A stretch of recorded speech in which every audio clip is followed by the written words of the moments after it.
পৌষ মাসে যদি আপনার জীবনে এই 4টি অভ্যাস নিয়ে আসতে পারেন, তাহলে আগামী নতুন বছর আপনাদের অত্যন্ত ভালো কাটবে। নমস্কার বন্ধুরা, আমি সুচরিতা। সবাইকে স্বাগত জানাচ্ছি কিপ গ্রুমিং চ্যানেলে। বন্ধুরা, আশা করছি সবাই ভালো আছেন এবং সুস্থ আছেন।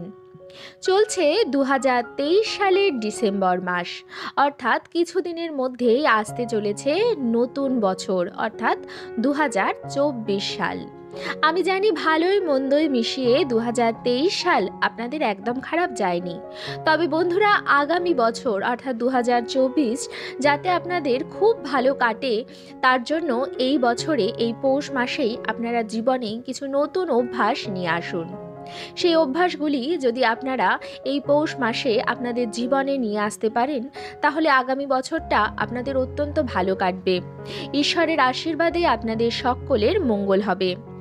আজকের ভিডিওটিতে আমি আপনাদের সঙ্গে শেয়ার করব কি সেই বিশেষ অভ্যাস, এবং ব্যক্তি বিশেষে প্রত্যেকের জীবনেই এই অভ্যাসগুলি নিয়ে আসা উচিত। কি সেই অভ্যাস জানার আগে সকল বন্ধুদের কাছে একটাই অনুরোধ করব যে ভিডিওটি সম্পূর্ণরূপে দেখবেন।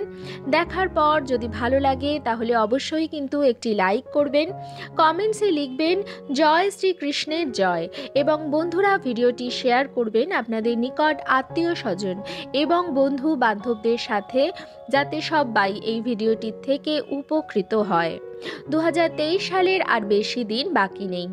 এই পৌষ মাস চলতে চলতেই পড়ে যাবে 2024 সাল, অর্থাৎ নতুন বছর। পৌষ মাস কিন্তু 2023 এবং 2024 দুটো বছরেরই মাঝখানে রয়েছে। তাই পৌষ মাসেই আপনাদের জীবনে নতুন কিছু নিয়ে আসুন আপনাদের ভালোর জন্য। বন্ধুরা, প্রথম যে জিনিসটি আপনার জীবনে নিয়ে আসুন সেটি হচ্ছে ধৈর্য ও মনের জোর। বন্ধুরা, মনের জোর যদি থাকে, মানুষ সমস্ত কিছু করতে পারে। সেই বিশ্বাসটা নিজের ওপর রাখুন। ঈশ্বরই আমাদের ভালো সময় দেয় এবং খারাপ সময় দেয়। কেন দেয় বলুন তো? ঈশ্বর তো চাইলে শুধুমাত্র ভালো সময় দিতে পারে, কিন্তু তিনি আমাদের খারাপ সময় বা কঠিন সময়ও দেয়, যেই সময়ে আমরা সংঘর্ষ করি অত্যন্ত বেশি পরিমাণে। মনে রাখবেন, সেটি আমাদের পরীক্ষার সময়। সেই পরীক্ষা আমাদের ঈশ্বর নেন, সেই পরীক্ষায় আমাদের উত্তীর্ণ হতে হবে। তাই ধৈর্য ধরুন। বন্ধুরা, ঈশ্বর আমাদের অর্থও দেন এবং অভাবও দেন। তিনি অর্থ দিয়ে দেখেন যে অর্থ হাতে পেয়ে কি আমাদের মাথা ঠিক থাকছে, আমরা কি খারাপ পথে চলে যাচ্ছি অর্থ পেয়ে। তিনি অভাব দিয়েও দেখেন যে অভাবে কি আমাদের স্বভাব পরিবর্তন হচ্ছে, আমরা খারাপ পথে যাচ্ছি না ভালো পথে থেকেই আমরা কষ্ট করে যাচ্ছি। সেটি দেখার জন্য কিন্তু আমাদের অর্থ এবং অভাব দুটোই দিয়ে থাকেন। তাই বন্ধুরা, বিচলিত হবেন না। নিজের কর্মের প্রতি আস্থা রাখুন এবং ধৈর্য রাখুন। যদি আপনি ধৈর্য ধরে আপনার কর্মের প্রতি নিষ্ঠাবান হয়ে কাজ করে যান, তাহলে কিন্তু আপনি সুফল অবশ্যই পাবেন। দ্বিতীয় যে জিনিসটি নিজের মধ্যে অবশ্যই নিয়ে আসুন সেটি হচ্ছে সন্তুষ্টি। এটা মনে রাখবেন বন্ধুরা, আপনার কাছে যা আছে প্রচুর মানুষের কাছে সেটা নেই। অনেক মানুষ হয়তো শারীরিকভাবে সক্ষম নয়, বিকলাঙ্গ। আপনার কাছে একটা সম্পূর্ণ সুস্থ শরীর আছে, তবে সেটি নিরোগ রাখার দায়িত্ব কিন্তু আপনার। বন্ধুরা, আপনার কাছে হয়তো অর্থ আছে, অনেক মানুষের কাছে দুবেলা কি খাবে সে পরিমাণ অর্থ নেই। আপনার কাছে হয়তো চাকরি আছে, কিন্তু অনেকেই বেরোজগার, কিন্তু তারা অনেক পড়াশোনা করেছে তবুও তারা বেরোজগার। তারা বছরের পর বছর পরীক্ষা দিয়ে চলেছে, কিন্তু কোনো পরীক্ষাতেই তারা সফল হয়ে চাকরি পাচ্ছে না, কিন্তু আপনার কাছে আছে। আপনার কাছে হয়তো স্বামী সন্তান আছে, অনেকের কাছে সেটা নেই। তাই বন্ধুরা, আপনার কাছে যা আছে সেটার মূল্য দিতে শিখুন। আজকাল আমি দেখেছি মানুষের মধ্যে সবথেকে বেশি যেটা বাড়ছে সেটা হচ্ছে অসন্তুষ্ট থাকা। অর্থাৎ আমার কাছে যে জিনিসটা আছে সেটা নিয়ে কেউ সন্তুষ্ট নয়। কারোর কাছে বাড়ি আছে, গাড়ি আছে, সে আরও একটি বাড়ি আরও একটি গাড়ি চায়। যার কাছে বাড়ি গাড়ি নেই সে বাড়ি গাড়ি চায়। যে হয়তো 50,000 টাকা ইনকাম করছে সে 1 লাখ টাকা ইনকাম করতে চায়, কিন্তু যে ব্যক্তি 1 লাখ টাকা ইনকাম করছে সে 3 লাখ টাকা ইনকাম করতে চায়। অর্থাৎ যিনি বড় লোক বা ধনী, তিনি আরও প্রতিদিন আরও ধনী হতে চান। কিন্তু মানুষ এটা করে ভুলে যায় যে তার কাছে যে জিনিসটা আছে তার মূল্য কিন্তু সে দিচ্ছে না। আজকাল দেখবেন ছোটোবেলা থেকেই এটা শুরু হয়ে যায়, ছোট ছোট বাচ্চারাও দেখবেন যে অনেক বেশি ডিমান্ডিং। তাদের কাছে প্রচুর খেলনা আছে, যে খেলনা আছে সেই খেলনাটার আর কদর নেই, তাদের কাছে আবার নতুন নতুন খেলনা চাই। ঠিক সেরকমভাবেই যারা গৃহবধূরা আছেন তাদের কাছে হয়তো প্রচুর জিনিস আছে, তাদের স্বামীরা হয়তো তাদের প্রচুর জিনিস দিচ্ছেন, কিন্তু যা আছে তার হয়তো তাদের কাছে সন্তুষ্টি দিচ্ছে না, তাদের কাছে আরও চাই। যিনি ইনকাম করছেন তার ওপর প্রেশার বাড়ছে, তিনি চাইছেন, তিনি ভাবছেন যে তিনি যা ইনকাম করে আনছেন তাতে পরিবার সন্তুষ্ট হচ্ছে না, তাই তিনি আরও পরিশ্রম করে চলেছেন, আরও পরিশ্রম করে চলেছেন। এইভাবে যখন তার সারাটা জীবন কেটে যাবে, পেছন ফিরে তিনি দেখবেন যে তিনি সারা জীবন খালি অর্থ উপার্জনই করে গেছেন, কিন্তু কখনো অর্থ উপার্জন করে সন্তুষ্টি পাননি, কারণ তিনি যাই ইনকাম করেছেন সেটাই কম মনে হয়েছে। তাই বন্ধুরা, নিজের জীবনে যদি সন্তুষ্টি নিয়ে আসেন, তাহলে কিন্তু আপনি যা নিয়ে আসবেন তাতেই কিন্তু আপনি সন্তুষ্ট থাকবেন এবং সুখী থাকবেন। সুখ কি? সুখ কিন্তু সন্তুষ্ট থাকারই আরেকটি নাম। তৃতীয় যে অভ্যাসটি নিয়ে আসবেন সেটি হচ্ছে কর্ম করে যাওয়া। বন্ধুরা, আমরা যখন জন্মগ্রহণ করেছি, আমৃত্যু আমাদের কর্ম করে যেতে হবে। কর্মই কিন্তু আমাদের জীবন। কেউ ধনী ঘরে জন্মায়, কেউ গরিব ঘরে জন্মায়, কিন্তু যে ঘরেই জন্মান না কেন আমরা কিন্তু কর্ম করতেই এসেছি। তাই আমাদের যেটা কর্ম সেটা সঠিকভাবে আমাদের করে যেতে হবে, তাহলে কিন্তু ঈশ্বরও আমাদের ডাকে সাড়া দেবেন।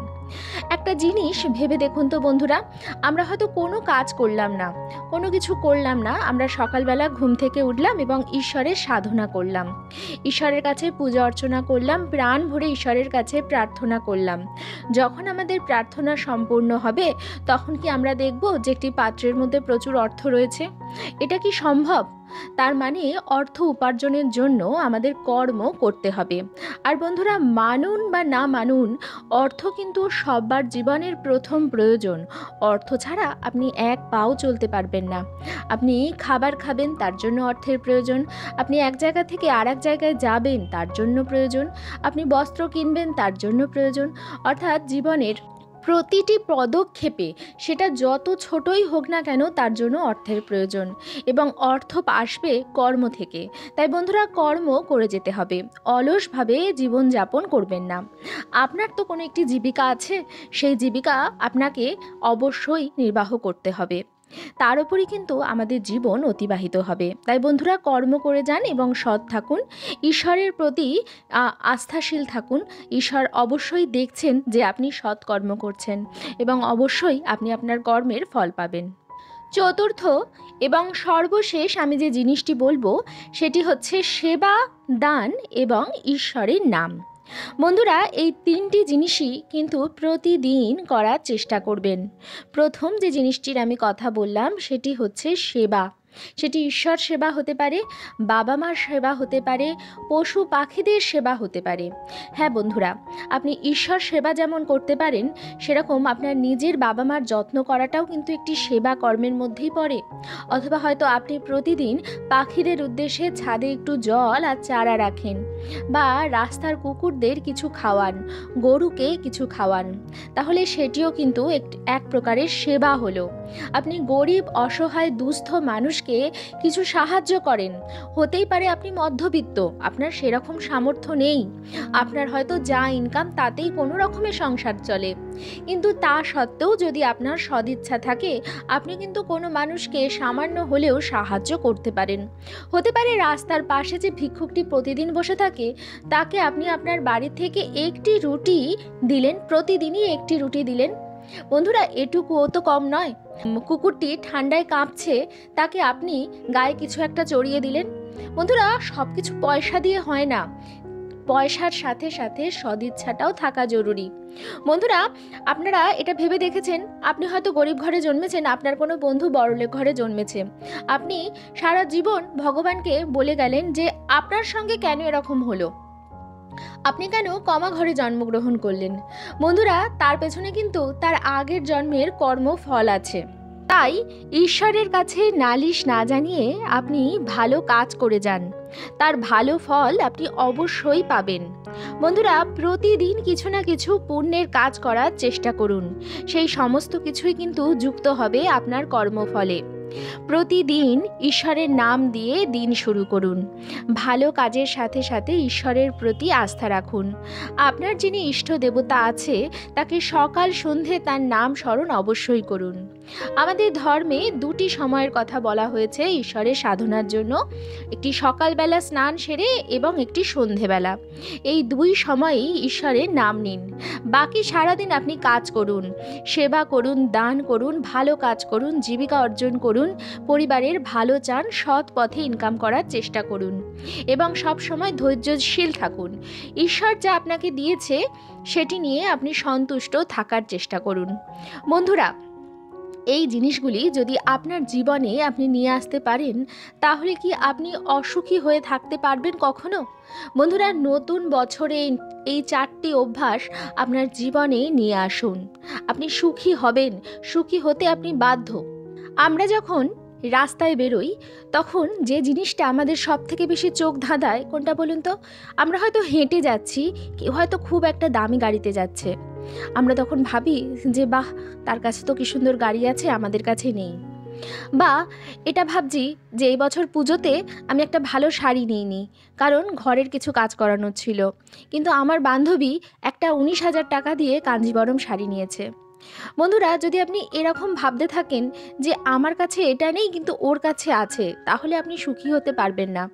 হয়তো যে মানুষটা গাড়ি করে আপনার সামনে দিয়ে গেল, আপনি হয়তো আপনার ছোট্ট মেয়ের হাতটি ধরে হেঁটে হেঁটে যাচ্ছেন, সেই মানুষটা আপনাকে দেখে হয়তো ভাবছে যে বাহ, এই মেয়েটার তো একটা সুন্দর মেয়ে আছে ফুটফুটে, আমি তো 10 বছর ধরে চেষ্টা করছি, আমার তো বাচ্চা হচ্ছে না। বন্ধুরা, যে বান্ধবীটা আজ হয়তো একটা খুব দামি কাঞ্জিবরম শাড়ি কিনেছে কিন্তু আপনি পুজোয় সাধারণ শাড়ি নিয়েছেন, সে হয়তো আপনার স্বামীকে দেখে ভাবছে যে বাহ, আমার বান্ধবীর বরটা কত ভালো, কি সুন্দর, ওকে মান সম্মান করে, আমার বর হয়তো আমার গায়ে হাত দেয়, কিন্তু আপনি সেটা জানেন না। তাই বন্ধুরা, আপনার কাছে যেটা আছে সেটার কদর করতে শিখুন, তাহলেই আপনি সুখী। আপনি যদি অন্য লোকের কাছে যা আছে সেই জিনিসটার কদর করবেন তাহলে আপনি চিরদুঃখী থাকবেন। এই নতুন বছরে এই 4টি অভ্যাস আপনার মধ্যে নিয়ে আসুন।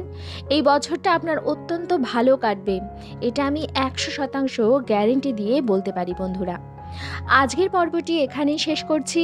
আশা করছি আজকের ভিডিওটি আপনাদের ভালো লাগলো এবং একটু হলেও উপকারে লাগলো। ভিডিওটি ভালো লাগলে অবশ্যই কিন্তু লাইক, কমেন্টস এবং শেয়ার করবেন বন্ধুরা। আর যদি চ্যানেলে নতুন হন তাহলে অবশ্যই চ্যানেলটিকে সাবস্ক্রাইব করে আমার সাথে থাকবেন। দেখা হবে কিপ গ্রুমিংয়ের নতুন আরও একটি পর্ব নিয়ে। সবাই খুব ভালো থাকবেন, সুস্থ থাকবেন।